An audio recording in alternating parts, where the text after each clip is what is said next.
Oui, je crois que la sensation est l'essence même de l'être, on peut le formuler ainsi. Parce que la sensation, c'est la première interpellation de l'homme qui est là présent. L'environnement vient provoquer chez lui une mobilisation. C'est ça la sensation.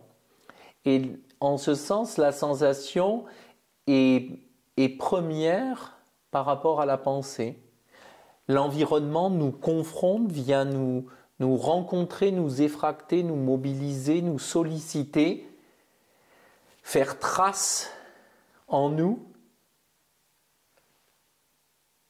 La sensation, c'est le témoignage de l'existence de ce qui nous environne.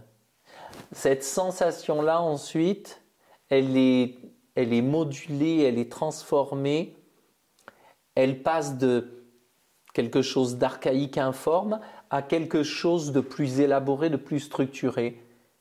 Ensuite, elle est étiquetée et là, on arrive au niveau de la pensée. Les pensées arrivent après l'expérience du corps.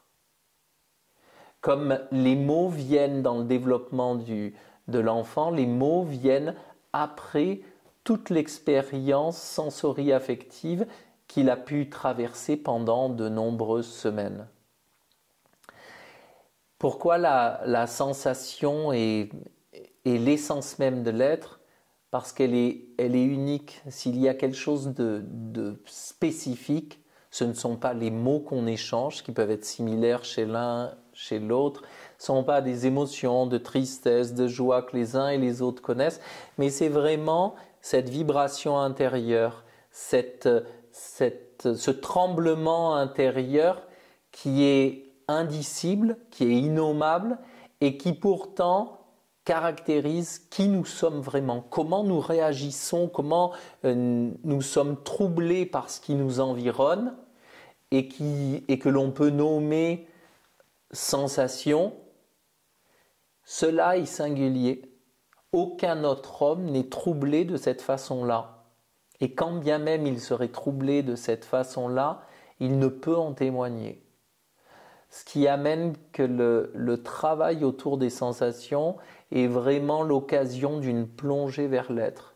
En ce sens, on est au cœur des approches humanistes qui cherchent à revenir à l'être, au soi dans le champ du transpersonnel, c'est-à-dire à ce qui fait le plus singularité chez un patient qu'on reçoit.